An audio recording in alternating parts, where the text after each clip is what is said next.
ሰላም ጤና ይስጥልን እንዴት ናችሁ እንደምን አርፍዳችኋል የተከበራችሁ የፖድካስቱ ቤተሰቦች በያላችሁበት ሰላም እንድትሆኑ ምኞቴ ነው።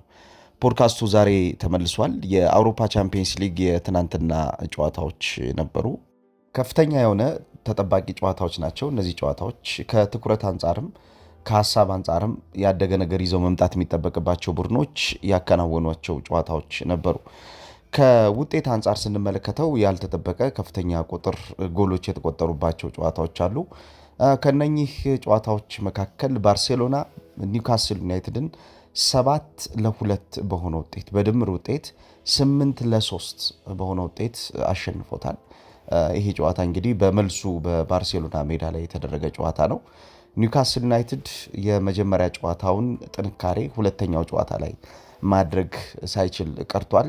ይሄ ለኒውካስል ዩናይትድ ከባድ ምሽት ነበረ። ሊቨርፑል በትናንትናው ምሽት ጨዋታ ትልቅ ስኬት ያስመዘገበ ቡድን ነው። 4-0 በሆነ ውጤት ጋላታሳራይን ማሸነፍ ችሏል። ይሄ ማለት በድምር ውጤት ጋላታሳራይን 4-1 አሸንፎ ከውድድር ውጭ አድርጎታል። የሊቨርፑል አሰልጣኝ አርነ ስሎት ከጨዋታው በፊት የተናገሩትን ነገር አድርገውታል። በተለይ በዚህ የውድድር ዓመት አንዱ ያለን ትልቁ ተሳትፏችን ቻምፒየንስ ሊግ ነው። ስለዚህ የቻምፒየንስ ሊግ ውድድር ላይ የተሻለ መፎካከር ሊኖርብናል የሚል አስተያየት ሰጥተው ነበረ። ያንን በሚገባ ያደረጉበት ነበረ። የቻምፒየንስ ሊግ ፉክክራቸው ጠንካራ ሆኖ በሜዳ ላይ እንቅስቃሴ በተለይ ትናንትና ያደረጓቸው ሽግግሮች፣ የማጥቃት ሽግግሮች እንዲሁም ተጋጣሚን የከለከሉበት መንገድ ያደገ እንደነበረ ተመልክተናል። ሊቨርፑል 4 ጎሎችን ሲያስቆጥር በተለይ ከጎሎቹ መገኘትም ጀርባ የነበሩ ተጫዋቾች ከእንቅስቃሴ አንጻር የነበራቸው ሚና ከፍተኛ ነው። ሲቦስላይ፣ ኢኪቲኬ፣ ግራቨንበርችና እንዲሁም መሐመድ ሳላህ ነበር ጎሎችን ማስቆጠር የቻሉት። ከነሱ አጠገብ ግን የነበሩ ተጫዋቾች በተለይም ደግሞ እንቅስቃሴውን በመቆጣጠር እንቅስቃሴውን ይበልጥ ውጤታማ በማድረግ ያገዟቸውም ነበሩ። ከአማካኝ ወደ ማጥቃት የሚደረጉ ሽግግሮች ለምሳሌ የቪርትስ ብቃት በጣም ድንቅ ነበረ። ማካሊስተር ፊት መስመር ላይ ለሚገኙ ተጫዋቾች የአታኪንግ መስመሮችን በማዘጋጀት የተሻለውን ነገር ማድረግ ችሏል። እነዚህ የአታኪንግ መስመሮች ደግሞ በማጥቃት እንቅስቃሴ ውስጥ የሚፈጠሩትን የተቆለፉትን መንገዶች የሚያስከፍቱባቸው ናቸው። ፍሪምፖንግ እስከተቀየረበት ደቂቃ ድረስ በጣም ምርጥ እንቅስቃሴ አድርጓል። ከግራ መስመር እየተነሳ ኬርኬዝ ያለውን ነገር የሰጠበት ምሽት ነበረ። በሲዝኑ የመጀመሪያዎቹ 5 ጨዋታዎች ላይ በተለይም በሊጉ በጣም ጥሩ የነበረው ግራቨንበርች ትናንትና የተሻለ ፐርፎርም ያደረገበት ጨዋታ ነበረ። የዚህ ተጫዋች ብቃት እንደምታስታውሱት የአውሮፓ የመገናኛ ብዙሃን የወቅቱ ምርጥ 6 ቁጥር የሚል ስም ሰጥተውት ነበረ።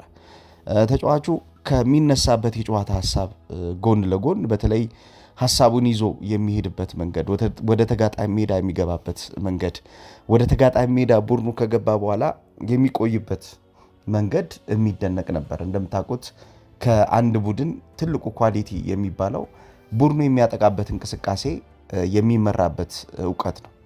የሊቨርፑል የሚያጠቃበትን መንገድ የመራበት እውቀት ያለፉት ወራቶች ጥሩ አልነበረም። ይሄ ተጫዋች በተለይ ከ6 ቁጥር ሚና ተጫዋቾች ውስጥ አንዱ ትልቁ የሚባለው ቦታ ምንድን ነው? የ8 ቁጥር እና የ10 ቁጥር ተጫዋቾች በማጥቃት እንቅስቃሴ ውስጥ ማጥቃታቸው የተሻለ እውቀት ያለው እንዲሆን የሚዘገዩበትን ስፔስ የሚፈጥርበት መረዳት ነው። ይሄ ተጫዋች ለሊቨርፑል ባለፉት ወራቶች አንዱ የጎደለው የነበረው ነገር ያ ነው። የቡድኑን የማጥቃት እንቅስቃሴ መምራት፣ የቡድኑን የማጥቃት እንቅስቃሴ ከኋላ ሆኖ የማደራጀት እውቀት ያስፈልገው ነበር ይሄ ተጫዋች እና አሁን በአውሮፓ ቻምፒየንስ ሊግ የሁለቱ የደርሶ መልስ ጨዋታዎች ላይ ያሳየው ነገር ለሊቨርፑል ትልቅ ተስፋ የሚሰጥ ነገር ነው። ምክንያቱም ሊቨርፑል ዘንድሮ አንዱ የተጎዳበት የነበረው ነገር ያ ነው። የነማ ካሊስተር እና እንዲሁም ከሱ አጠገብ የሚቆሙት እንደነ ሲቦስላይ አይነት ተጫዋቾች እንደፈለጉት ከወገብ በላይ ያለውን እንቅስቃሴ እንዳይመሩ ያደረጋቸው ከነሱ ጀርባ ያለው ዲሌይ የሚደረገው የእግር ኳስ የጨዋታ እውቀት ነው። እንደምታውቁት በእግር ኳስ አንዱ ትልቁ ኳሊቲ የተጋጣሚን እንቅስቃሴ ሞኒተር የሚያደርጉ የተሻለ እውቀት ያላቸው ተጫዋቾች ይፈልጋሉ። ስለዚህ የተሻለ እውቀት ያላቸው ተጫዋቾች ቀጣዩን እንቅስቃሴ ነው የሚያስተካክሉት። ስለዚህ ቀጣዩን እንቅስቃሴ ለማስተካከል የዚህ ተጫዋች እዚህ ቦታ ላይ መገኘት ቤዚክ ነገር ነው። ትናንት አርነ ስሎትም ይህን ሀሳብ ሲያነሱት ነበረ።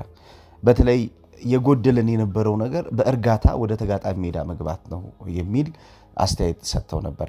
በእርጋታ ወደ ተጋጣሚ ሜዳ ከገቡ በኋላ እኛ አሰልጣኝ ወደ ተጋጣሚ ሜዳ ገብተውም የሚያደርጓቸው ነገሮች እውቀት ይፈልጉ ነበር። ሊቨርፑል ወደ ተጋጣሚ ሜዳ ገብቶ ኤክስኪዩት በማድረግ በአውሮፓ ቻምፒየንስ ሊግ ቶፕ ቡድን ነበር ያሳለፍነው የውድድር ዓመት። ከውድድር እስከወጣባቸው ጊዜያቶች ድረስ የነበረውን ስታት ብንመለከት በሶስት ነገሮች በጣም ከፍተኛ እድገት ያሳየ ቡድን ነበር። የፓሲንግ ሲኩዌንሱ ከሪያል ማድሪድ በላይ ያደገ ቡድን ነበረ። የኳስ ቅብብል ቅደም ተከተሉ በጣም ጤነኛ የሚባል ነበር። ከዛ ውጭ የቢልድ አፕ ስትራክቸሩ ለተጋጣሚ ቡድን አስቸጋሪ የሚባል ቡድን ነበረ። የቢልድ አፕ ስትራክቸሩን የሚመሩ ተጫዋቾች ኳሊቲ ከአማካኝ ክፍል ተጫዋቾች ጋር ያላቸው የአይዲያ ግንኙነት በጣም ከፍተኛ ነው፣ ያደገ ነው። በሶስተኝነትና መሰረታዊ የሚባለው ነገር ደግሞ ምንድነው? ከተከላካይ ወደ አማካኝ በሚደረገው ሽግግር ውስጥ የሊቨርፑል ትልቁ ኳሊቲ የነበረው የ6 ቁጥር ሚና ተጫዋቾች በተለይ የ8ና የ10 ቁጥር ተጫዋቾችን የማጥቃት ነፃነት የሚያሳድጉበት መንገድ ነበር። ሊቨርፑል አሁን ጎሎት የነበረው ነገር ያ ነው። በእንግሊዝ ፕሪሚየር ሊግም በብዙ ጨዋታዎች ከተመለከትነው የሊቨርፑል አንዱ ትልቁ ድክመት የሚባለው የማጥቃት ነፃነትን የሚያውጁ ተጫዋቾች ችግር ነው። ስለዚህ እነዚህ የማጥቃት ነፃነትን የሚያውጁ ተጫዋቾች ይበልጥ ኳሊቲያቸው እያደገ ከመጣ የተሻለ እንደሚሆኑ ኤክስፔክት ይደረጋል። አርነ ስሎትም ትናንት ከውጤቱ በላይ በጣም ደስተኛ ያደረጋቸው ነገር ምንድነው? የቡድናቸው በሚታይ መንገድ ማደግ ነው። በሚታይ መንገድ መለወጥ ነው። ወደ ሩብ ፍጻሜ የገባ የእንግሊዝ ቡድን ሲሆን ሊቨርፑል ሌላኛው ከአርሰናል ቀጥሎ ወደ ሩብ ፍጻሜ መግባቱ የተረጋገጠ የእንግሊዝ ቡድን መሆኑ ያመጣው የእንቅስቃሴ እድገት የሊቨርፑልን የዘንድሮ የውድድር ዓመት ጥሩ ያልሆነ ሲዝን ምናልባት በዚህ ሊክሱ ይችላሉ ወይ የሚል ጥበቃ እንዲመጣ አድርጎታል። እንደምታስታውሱት በ2005 ሊቨርፑል በሊጉ ጥሩ አልነበረም።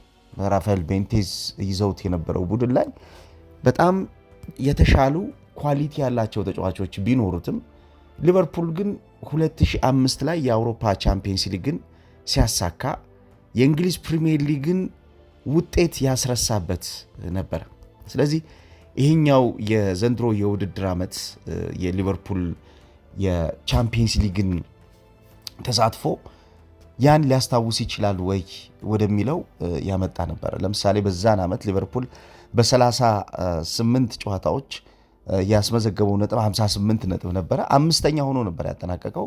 በትልልቅ ጨዋታዎችም እንዲሁ ተሸንፏል። ሊቨርፑል በዛን ሰዓት ትልቅ ጨዋታዎች ላይ አክት ማድረግ የነበረበትን ያክል የተሻለ ስታንዳርድ መፍጠር አልቻለም ነበር ሊቨርፑል እና ይሄ የውድድር ዓመት በኤቨርተን ሁሉ በተቀናቃኙ ኤቨርተን ሁሉ የተበለጠበት ጊዜ ነበረ። ያው የወቅቱ ሻምፒዮን ቼልሲ ነበረ። የምታስታውሱ ከሆነ 95 ነጥቦችን ይዞ የሆዜ ሞሪኖ ቡድን አንደኛ ሆኖ ያጠናቀቀበት ነበረ። አርሰናል ሁለተኛ ሆኖ የጨረሰበት ዓመት ነበረ። የዓመት 83 ነጥቦችን ይዞ ማንቸስተር ዩናይትድ 77 ነጥቦችን ይዞ ሶስተኛ ደረጃ ይዞ ያጠናቀቀበት ዓመት እንደነበረ ይታወሳል። በዚህ የውድድር ዓመት ያው ሳውዝሃምፕተን፣ ኖርዊች እና ክሪስታል ፓላስ ወደ ታችኛው ሊግ የወረዱበት ነበር። ሊቨርፑል ግን በዚህ የውድድር ዓመት የነበረው ተሳትፎ በጣም ጥሩ የሚባል አልነበርም። የሊቨርፑልን ድክመት በደንብ እየታየበት ነበር። ከስኳድ ደብዝ አንጻር ስንመለከተው ሊቨርፑል በጣም በርከት ያሉ የሊጉ ብቻ ሳይሆን በአውሮፓ መድረክም የተሻለ ነገር ሊያደርሱ የሚችሉ የተሻለ ነገር ለቡድኑ ሊሰጡ የሚችሉ ተጫዋቾች ነበሩት እና የራፋኤል ቤንቴዝ ቡድን በቻምፒየንስ ሊግ ውጤታማ ሲሆን በፕሪሚየር ሊጉ ስኬታማ አልነበረም። እንግዲህ ቀደም ሲል እንደነገርኳችሁ ስታት ዘንድሮ ያን ሊቨርፑልን ሊያስታውስ ይችላል ወይ ወደሚል ሐሳብ መጥቷል። በተለይ በቅድሙ ሐሳቤ ላይ እንደነገርኳችሁ የ6 ቁጥር ሚና ላይ የሚገኙ ተጫዋቾች እንቅስቃሴ በእግር ኳስ በጣም መሰረታዊ የሚባል እውቀት የሚሰጡ ናቸው። እነኚህ ተጫዋቾች አብዛኛውን ከእንቅስቃሴ ጋር በተያያዘ የሚፈጥሯቸው የጌም ንባቦች አሉ። በተለይም ደግሞ ኳስ ተሸክመው መቆየት የሚችሉ ተጫዋቾች ናቸው። አሁን በግራቨንበርች በኩል ያለው አንዱ ትልቁ ኳሊቲ ምንድነው? ኳስ ተሸክሞ የሚቆይ ተጫዋች ነው። ኳስ ተሸክሞ መቆየቱ ደግሞ የሚመጡ ተጫዋቾችን በእንቅስቃሴ ወደ ሌላኛው የጨዋታ መንገድ ወደ ሌላኛው የጨዋታ ሂደት የሚመጡ ተጫዋቾችን ይበልጥ ለእንቅስቃሴው ዝግጁ አድርጎ የማቆየትና የማዘጋጀት ኃላፊነት ይኖረዋል። እንደውም ምንድነው የሚሉት እዚህ ቦታ ላይ የሚገኙትን ተጫዋቾች ላይክ ግሉ ነው የሚሉት። በአማካኝ ክፍል ለሚኖረው ዕውቀት ለሚኖረው የእግር ኳስ መረዳት የሚያጣብቁ ተጫዋቾች ናቸው። አማካኙን የተሰበረውን አማካኝ የሚያጣብቁ ወይም ደግሞ የሚያገናኙ ተጫዋቾች ናቸው።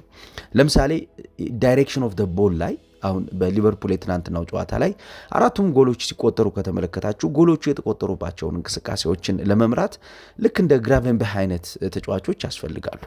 አራቱንም ጎሎች ከኋላ ሆነን ስንመለከት ሊቨርፑል በተሻለ መረዳት ውስጥ በተሻለ የእግር ኳስ አስተሳሰብ ውስጥ ለመገኘት እንደዚህ አይነት ኳሊቲ ያላቸው ተጫዋቾች ያስፈልጋሉ። ተቀይሮ እስከወጣበት እስከ 89ኛው ደቂቃ ድረስ ይሄ ተጫዋች በጣም ጥሩ ነበረ።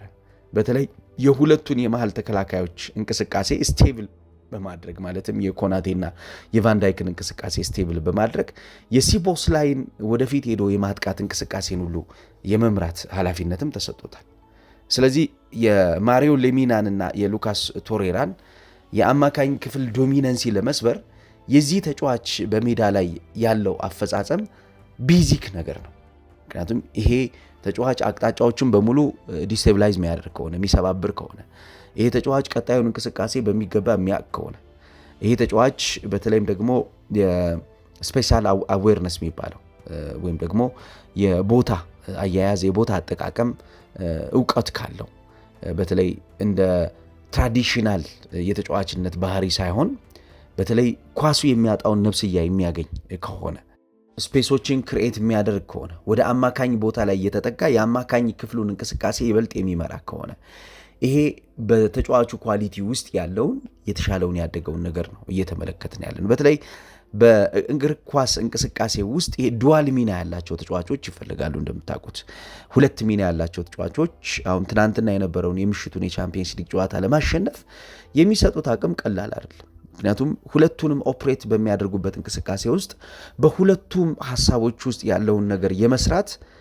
ጫናውን ይሸከሙለታል። አንድ ቡድን ማጥቃቱንም በመከላከል ስቴቢሊቲ አደረጃጀት ውስጥ ያለውንም የቦታ አያያዝና የቦታ አጠቃቀም ወይም ደግሞ ቅድም ያልኳችሁን ስፓሻል አዌርነስን በተመለከተ በሚገባ የማሳደግና ከፍ የማድረግ አቅም ይኖራቸዋል። ሲነርጂውንም ያመጡታል። የቡድኑን ኢነርጂውን የቡድኑን የማጥቃት እንቅስቃሴ ዕውቀትንም እንዲሁ ከፍ አድርገው ማምጣት ይችላሉና ሊቨርፑል ትናንትና እንደገና የታደሰበት የጨዋታ ምሽት ነበር ማለት ይቻላል። የሚፈለገውን ነገር ነው ሊቨርፑሎች ትናንትና ያገኙት። ታክቲካል ፍሪደም የተሰጣቸው ተጫዋቾች በማጥቃት እንቅስቃሴ ውስጥ የነበራቸው አስተዋጽኦ በቀላሉ የሚታይ አልነበር። ከፍተኛ የሆነ የማጥቃት አቅም መፍጠር ችለዋል። ይሄ ከፍተኛ የሆነው የማጥቃት አቅማቸው ደግሞ ተቆልፎ የነበረውን አስተሳሰብ በሊቨርፑል ውስጥ ፈቶታል። ፍትትት ነው ያደረገው። መሀል ላይ የነበረው እንቅስቃሴ በተለይ ለሊቨርፑል በጣም ጥሩ ያደገ ነገር እንደተመለከትንበት ማስታወስ ይቻላል። አሰልጣኝ አርነ ስሎት ያው በዚህ የውድድር ዓመት አንዳንዴ የእግር ኳስ ትልቁ ችግር ምንድነው? በሲዝኑ ውስጥ የትናንትናው የጨዋታ መንገድህ ዋስትና ሊሆን አይችልም። ስለዚህ አዲስ የሆነ ከተጫዋቾች ኢነርጂ ጋር አብሮ የሚቀጥል ይሄ የገባህበትን ወጥመድ የገባህበትን ጫና የምታሸንፍበት የጨዋታ ተደጋጋሚ የሆነ ዕውቀት ያስፈልጋል። ያው እኛ አሰልጣኝ አብዛኛውን ጊዜ በጨዋታ የሚመርጡት ትዕግስትን ይመርጣሉ። ያው እንደ ክሎፕ ሄቪ ሜታል አይደሉ። ያው ክሎፕ አብዛኛውን ተጫዋቾች ብዙ የሜዳ ክፍል እንዲያካልሉ እንዲሮጡ የሚፈልጉ አሰልጣኝ ነበሩ። ለዚህ ነው ሄቪ ሜታል የሚሏቸው የነበረው። እኚህ ሰው ግን አብዛኛውን ጊዜ ፖሴሽንን ኮንትሮል ማድረግ የሚፈልጉ አሰልጣኝ ናቸው። በ4-2-3-1 የጨዋታ ስትራክቸር ወይም ደግሞ በ4-3-3 የጨዋታ መንገድ ውስጥ ሲስተማቸው ወይም መንገዳቸው ትኩረት የሚያደርገው ምንድነው? ቨርቲካል ፕሮግሬሽን ላይ ትኩረት ያደርጋሉ። ወይም ደግሞ አቀባዊ የሆነ የማጥቃት እንቅስቃሴ ወደ መጨረሻው የሜዳ ክፍል ላይ የሚደረገው ሽግግር የተሻለ ያደገ እንዲሆን ይፈልጋሉ። የሃይ ኢንቴንሲቲ ፕሬሲንግን በሚገባ መደጋገም የሚፈልጉ አሰልጣኝ ናቸው። ፖዚሽናል ፕሌይ እንደምታውቁት እያንዳንዱ ተጫዋች ከአንድ የተጫዋቾች ሚና በላይ 2 እና 3 የጨዋታ ሚናን መደጋገም የሚፈልግ ነው። ይህንን በሚያደርግበት ሰዓት በተለዋዋጭነት የተጋጣሚን እንቅስቃሴ መብለጥ የሚያስችል እውቀት ዴቨሎፕ ያደርጋል ማለት ነው። ስሎትም በትዕግስት የሚጫወቱበት የቢልድ አፕ ስትራክቸር ያላቸው አሰልጣኝ ሆነው በተለይ የተጫዋቾችን ኢንቴሊጀንት ፓሲንግ እና ይሄ ትራፕ የሚያደርጉበት ወይም ደግሞ ወጥመድ ውስጥ የሚከቱበትን የጨዋታ መንገድ ነው መደጋገም የሚፈልጉት።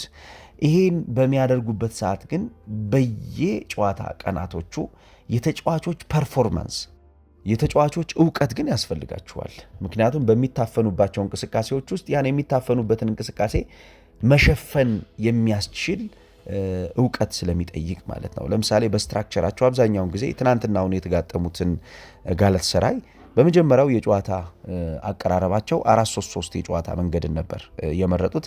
በትራንዚሽን ግን ሁለቱን መንገዶች ይመርጣሉ። የ4-2-3-1 የጨዋታ መንገድን፣ የ3-4-3 ሃይ ኢንቴንሲቲ ላይ በሚገኙበት ሰዓት የሃይ ኢንቴንሲቲ ክሬቲቪቲ ወይም ደግሞ የሃይ ኢንቴንሲቲ ፈጠራን በሚፈልጉበት ሰዓት የሃይ ኢንቴንሲቲ ቢውልድ አፕን ለምሳሌ የዲፕ ፌዝ ቢውልድ አፓቸው ወይም ደግሞ ከኋላ በጥልቅ ኳስን መስርቶ ለመጫወት በሚጀምሩበት እንቅስቃሴ ውስጥ የተጋጣሚ ቡድን እንቅስቃሴ ወደ ኋላ ጎትቶ በማምጣት የተጋጣሚ ቡድን የተሻለውን አድቫንቴጅ እንዳይጠቀም የግራቨንበርህን ፕሬሲንግን ይፈልጉ ነበርና ያን የግራቨንበርህን ፕሬሲንግ ትናንትና አግኝተዋል። የግራቨንበርህ ፕሬሲንግ የሃይ ኢንቴንሲቲ ፕሬሲንጉ ስትራክቸሩን በሙሉ ለውጦላቸው ተመልክተናል። ባይፓስ ያደርግ ነበረ፣ ፖዚሽናል ፕሬሸሩን ያመልጥ ነበር፣ ወይም ደግሞ የተጋጣሚ ቡድንን በየሜዳው ያለውን ጫና ለማምለጥ እንቅስቃሴዎችን ይሰሩ ነበረ። በጣም የተቀነባበሩና ይሄ የተዘጋጁ የጨዋታ መንገዶችን አሰልጣኝ አርነ ስሎት ይደጋግሙ ነበረ። ይሄ ሜቲኩለስ የሚሉት ወይም ደግሞ ፕሪሳይስ የሆኑ በጣም ወሳኝ በሚባሉ የጨዋታ ሽግግሮች ላይ ይገኙ ነበርና ይሄ ደግሞ የአሰልጣኙን እውቀት ይበልጥ በአውሮፓ ቻምፒየንስ ሊግ መጠቀም የሚችሉ ከሆነ ለአርነ ስሎት ይሄኛው የውድድር ዓመት ሊጉ ባይሆናቸውም በቻምፒየንስ ሊጉ ሊጓዙ የሚችሉበት መንገድ ሊኖር እንደሚችል ምልክት የሰጡበት ነው። ነገር ግን እንዲሁ በቀላሉ የሚሆን አይደለም። በጣም ብዙ መቀጠል አለበት።